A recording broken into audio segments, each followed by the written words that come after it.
On a beau négocier ce qu'on veut, mais surtout pas ma liberté de penser, et encore moins sur l'amour de mon pays, tant traumatisé par ce conglomérat de mafieux au pouvoir. Mon Congo est encore la proie de ses prédateurs.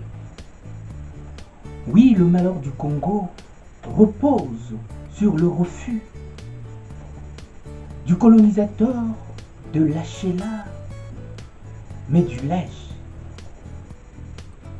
Au-delà des faits d'annonce inscrits dans le temps et ont marqué la mémoire collective. Je ne parle ici que de l'indépendance. Véritable fait d'annonce dont on s'en excuserait presque. Avoir la démarche du colonisateur par ses micmacs à sceller là le sort du peuple congolais que nous sommes, pour avoir rallié à sa cause d'autres troublions et pour les avoir convaincus du bien fondé de sa démarche, qui n'est autre que de ne point laisser le peuple congolais jouir de ses propres richesses et partant de ce que l'on voit,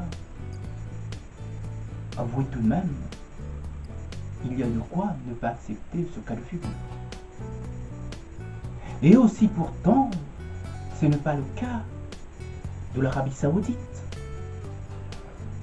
des Émirats Arabes Unis, du Qatar, pour ne citer ici que ces quelques exemples phares. Certains, vous savez, grandes puissances, pour avoir pris de si mauvaises habitudes qui remontent au temps de l'esclavage, pour d'autres, au temps de la colonisation, ont eu largement le temps de développer des théories et des thèses philosophiques pour ne jamais lâcher du lest et avoir toujours une emprise sur nous. Ce qui est la problématique de cette crise qui nous ronge à l'intérieur au vu et à la barbe de la communauté internationale. Oui, par là, c'est juste pour continuer à avoir, comme je disais tout à l'heure, une emprise sur nous. Et de là, nous gérer au mieux de leurs intérêts. Ce qui, à mon avis, est contraire à la vertu et à ce qu'ils ne cessent de nous apprendre sur le banc de l'école. Devenus maîtres d'œuvre en matière d'entourloupe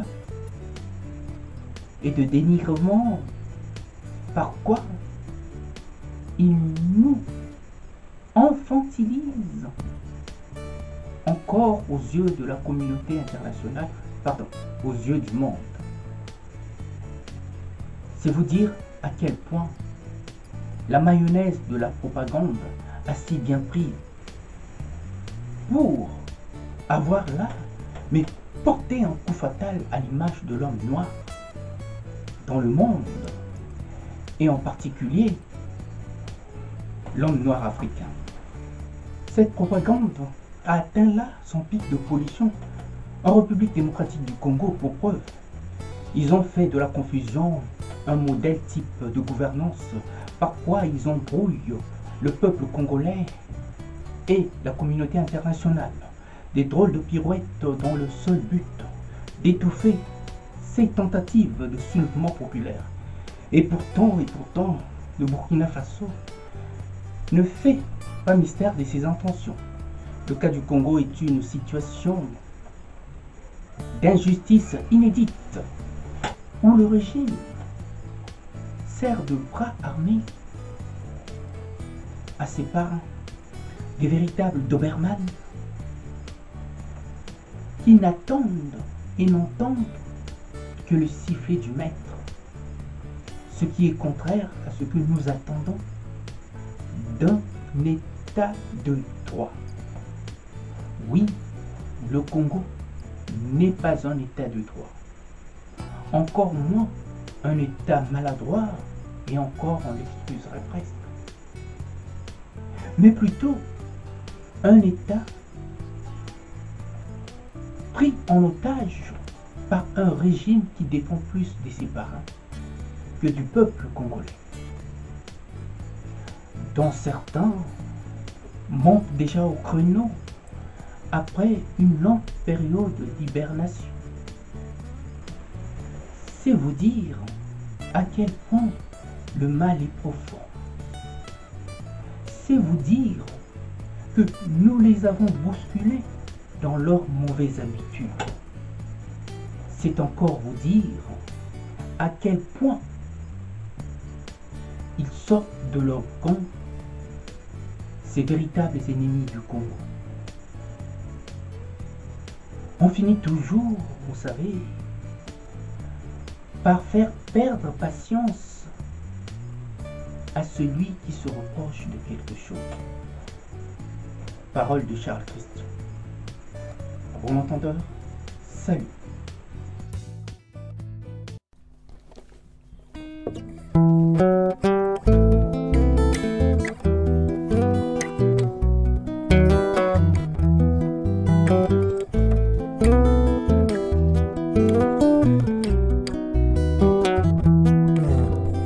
Un jour, tu t'en iras comme une voix qu'emporte le vent, comme une voix qu'emporte le vent, au-delà des mers. Un jour, tu t'en iras comme une voix qu'emporte le vent, comme une voix qu'emporte le vent, au-delà des mers.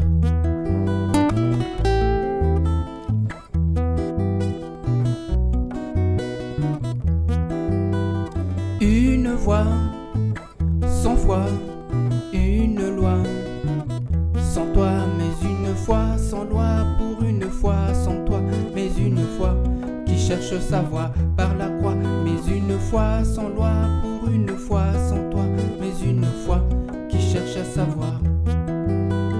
Plus de droit, de roi, ni de mots, de bourgeois, que des mélopées d'amour pour assouvir ma passion. Telle est ma